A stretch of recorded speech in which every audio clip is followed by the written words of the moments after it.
Normal हमें क्या करना है, एक स्टॉक आइटम को मैनेज करना है batch wise, manufacturing date wise या फिर एक्सपायरी डेट वाइज।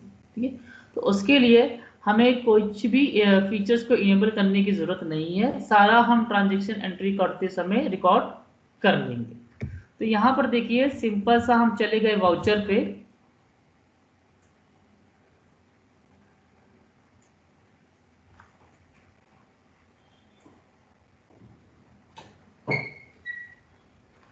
ठीक है। बैच के साथ साथ हम मैन्युफैक्चरिंग प्रोसेस को भी कंप्लीट कर लेंगे, क्योंकि उसमें भी ये सारी चीजें आएंगी।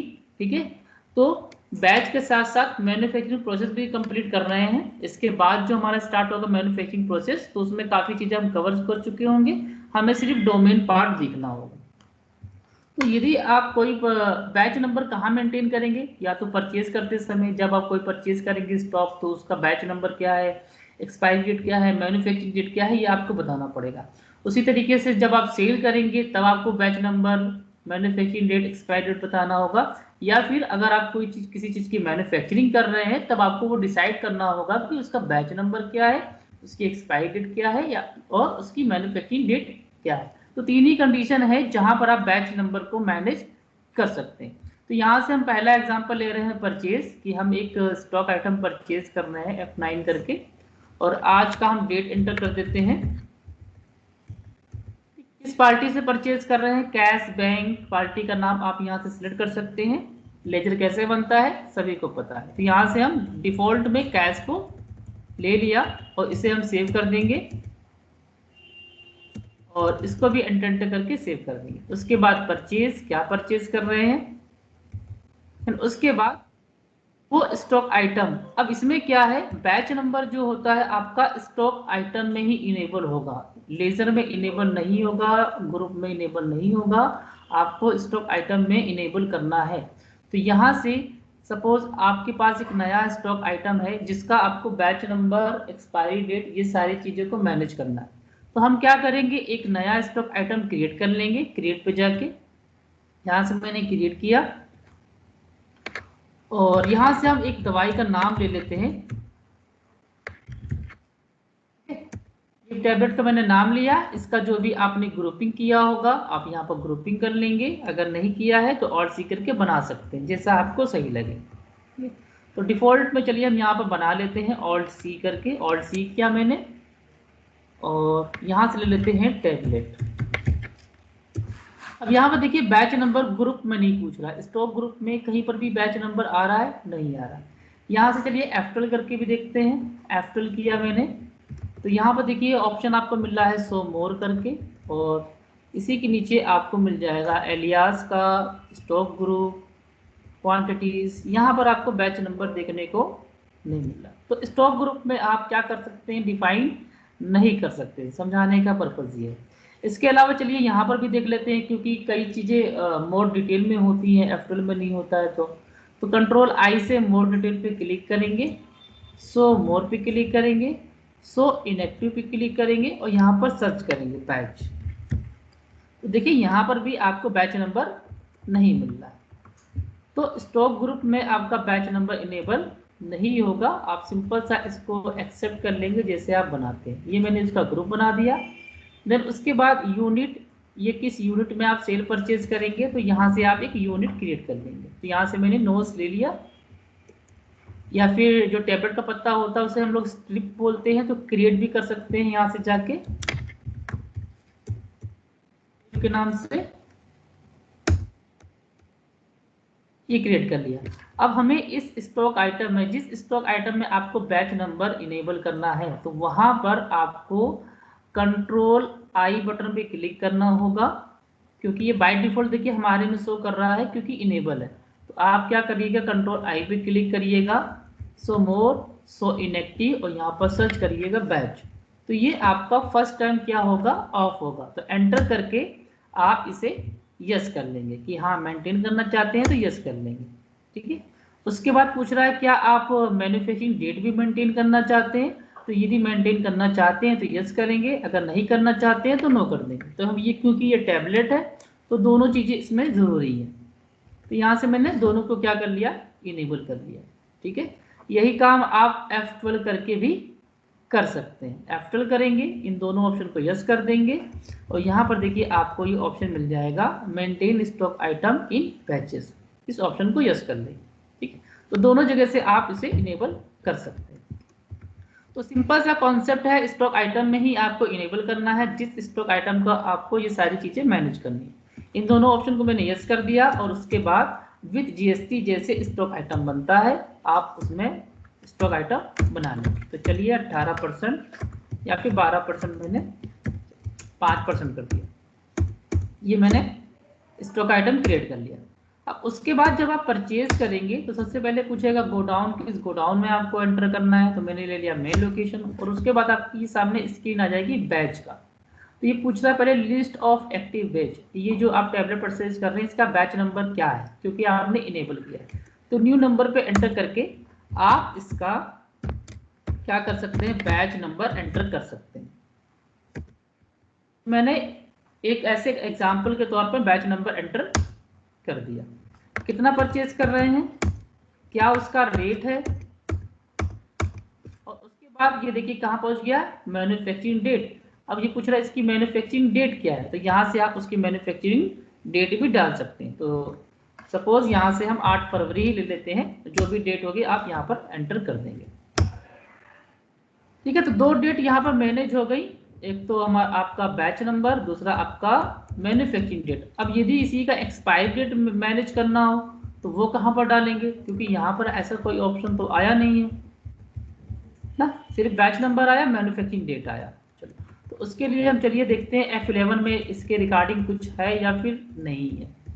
तो यहाँ से मैंने कंपनी पे क्लिक किया, फिर हम जाएंगे फीचर्स ऑप्शन पे और यहाँ पर देखेंगे बैच से रिलेटेड कुछ है या नहीं। तो यहाँ पर सिर्फ देखिए एक ऑप्शन था इनेबल बैच, ठीक है, और उसी के नीचे है maintain expiry date for batches. तो ये ऑप्शन आपको F11 में भी मिल जाएगा। तो यहाँ से मैंने एक्सपायरी डेट को भी यस कर दिया। ठीक है, इन दोनों ऑप्शन को मैंने यहाँ से यस कर दिया और कंट्रोल ए से सेव कर दिया, बस हमारा काम हो गया। अब हम जाएंगे उस स्टॉक आइटम पे, उसको ओपन करेंगे और यहाँ पर देखिए एक्सपायरी डेट का ऑप्शन आ रहा है, इसको यस कर देंगे। तो फ्लेक्सिबिलिटी है कि किस स्टॉक आइटम में आप क्या मैनेज करना चाहते हैं। तो यहाँ से मैंने तीनों ले लिया। तो यहाँ पर देखिए बैच नंबर सबसे पहले पूछा तो मैंने बैच नंबर डिफाइन कर दिया। उसके बाद मैन्युफैक्चरिंग डेट उसने पूछा तो मैन्युफैक्चरिंग डेट डाल दिया। उसके बाद ये पूछ रहा है एक्सपायरी डेट, तो ये दवा कब एक्सपायरी हो रही है, तो मैंने बोल दिया 28 फरवरी को ये एक्सपायर हो जाएगा। ठीक है, तो ये आपने परचेज कर लिया। इसी तरीके से एक स्टॉक आइटम और बना लेते हैं, ऑल्ट सी किया,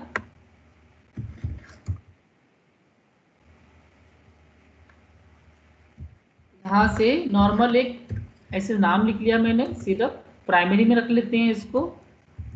ये हम नोज में सील करेंगे। अब इसका हमको सिर्फ बैच नंबर मेंटेन करना है और एक्सपायरी डेट मेंटेन करना है, हम नहीं मैन्युफैक्चरिंग डेट मेंटेन नहीं करना चाहते हैं। ठीक है, तो ये मैंने कंडीशन लगा ली, बाकी इसको मैंने सेव कर दिया जैसे सेव करते हैं।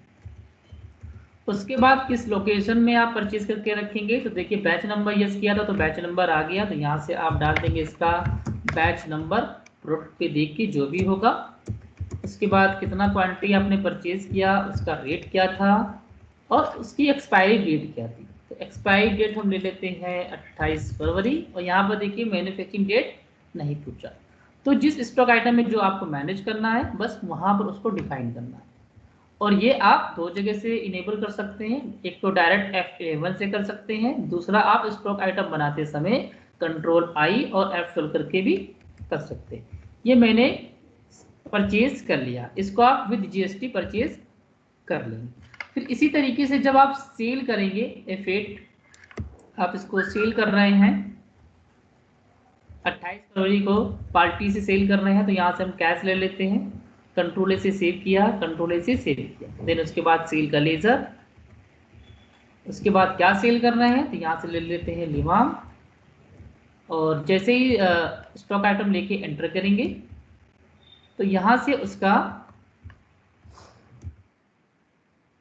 नंबर ऑटोमेटिक क्या होना चाहिए था, पिक करना चाहिए था। यहाँ पर देखिए पिक नहीं किया, अब ये क्यों नहीं किया, यहाँ पे कंफ्यूज नहीं होना। तो यहाँ पर देखिए इस विंडो का नाम क्या है, ये पूछ रहा है लिस्ट ऑफ ट्रैकिंग नंबर।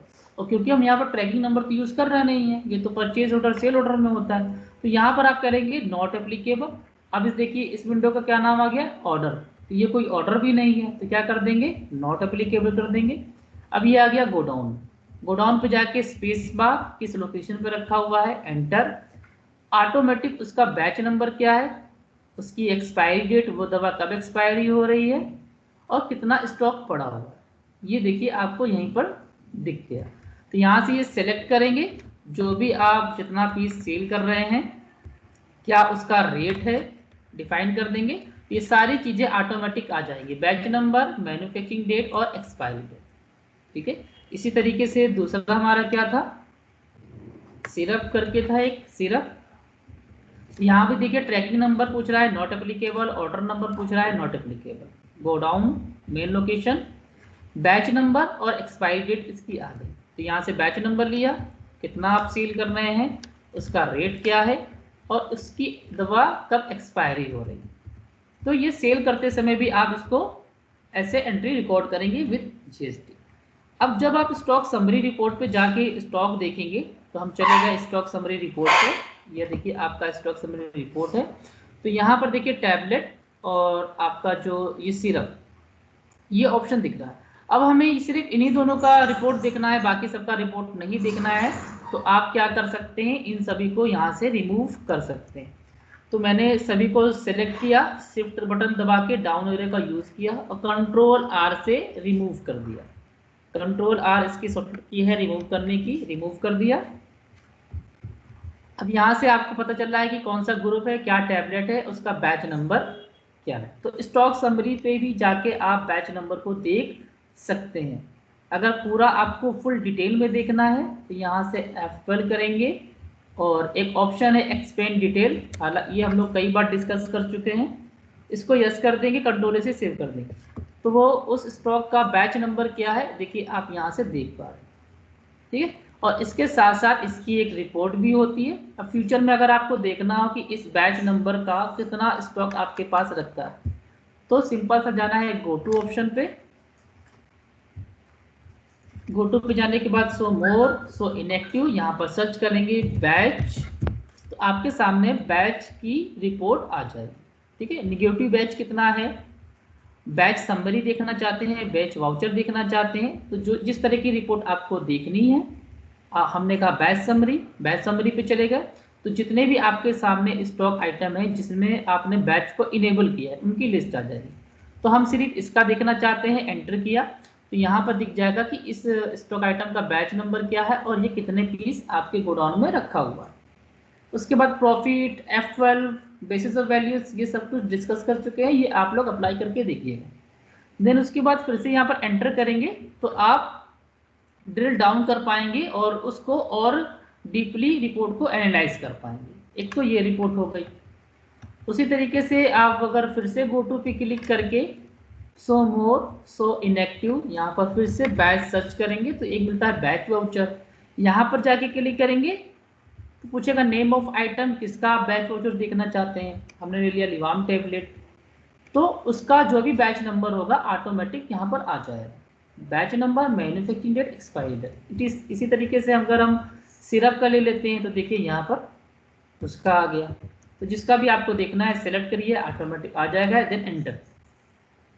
तो ये क्या आ गया, बैच वाउचर आ गया, जहां पर आपको बैच नंबर क्या है, उसका मैन्युफैक्चरिंग डेट क्या है, कब वो एक्सपायर हो रहा है, कितना ओपनिंग परचेज मतलब इनवर्ट, कितना इनवर्ट किया था, कितना आउटवर्ट किया था, कितना सेल किया था, ये पूरा डिटेल आपको यहाँ पर विजिबल होगा। ठीक है, बैच वाइज देखना चाहते हैं तो यहाँ पर देखिए एफर्ट है बैच वाइज, आप इसको बैच वाइज देख सकते हैं, क्योंकि हो सकता है कि इसी स्टॉक आइटम का और भी बैचेस हो, लिवाम बैच नंबर 1 है, लिवाम बैच नंबर 2 हो, लिवाम बैच नंबर 3 हो, क्योंकि टैबलेट का नाम तो एक हो सकता है लेकिन उसका बैच नंबर अलग अलग हो सकता है। तो ये भी हो सकता है कि इसका जो भी स्टॉक आइटम है इसके कई सारे बैच नंबर हो, तो हमें अलग अलग स्टॉक आइटम बनाने की ज़रूरत नहीं है, हम उसका बैच नंबर मेंटेन करते जाएंगे, स्टॉक भी मेंटेन होता जाएगा और रिपोर्ट भी हमको मिलती जाएगी। तो ये था आपका बैच वाइज डिटेल। ठीक है।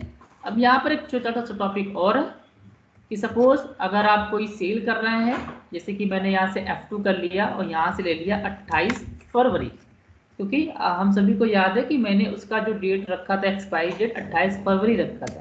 तो यहाँ से आपने कैश परचेज या फिर पार्टी जो भी है जिसको सेल कर रहे हैं पार्टी का नाम लिया, कंट्रोल ए से सेव कर दिया, कंट्रोल ए से सेव कर दिया, सेव सिंपल सा जिवाम टेबलेट, और यहाँ से इसका क्या आ जाएगा, आपको एक्सपायरी डेट 28 फरवरी आपने एंटर किया, आपने 5 पीस सेल कर दिया, तो ये देखिए नॉर्मल क्या हो गया, सेल हो जाएगा, क्योंकि अभी ये दवा एक्सपायर नहीं हुई है। अब यही F2 से अगर हम इसको 2 मार्च कर देते हैं, ठीक है, और 2 मार्च को वही टेबलेट हम सेल कर रहे हैं किसी पार्टी से,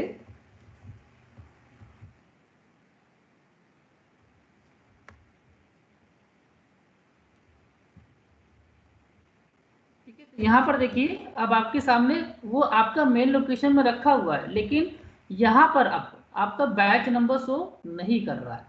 तो टैली प्राइम क्या कर रहा है कि वो बता देगा कि ये जो दवा है आपकी क्या हो चुकी है, एक्सपायर हो चुकी है। तो यहाँ पर आपका एक्सपायरी दवा एंटर करने नहीं देगा, आपको फिर से बैच नंबर बताना पड़ेगा। तो यहाँ पर देखिए ऑटोमेटिकली वो सारी चीज़ें नहीं आ रही। और यदि अगर आपको ये काम करना ही है कि एक्सपायरी है लेकिन आप उसको सील करना चाहते हैं, तो उस केस में आप क्या करेंगे, F12 करेंगे यहाँ से, और यहाँ से देखिए एक ऑप्शन आपको दिखाई दे रहा है, use expired batches for stock item. जो दवा एक्सपायर हो चुकी है आप उसको सेल करना चाहते हैं तो इस ऑप्शन को यस कर देंगे।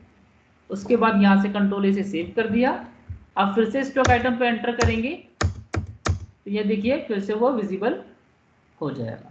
तो ये पॉइंट क्लियर हो गया, बाकी की सारी चीजें वही है, रिपोर्ट वही है। तो ये था आपका बैच नंबर और मैन्युफैक्चरिंग डेट और एक्सपायरी डेट।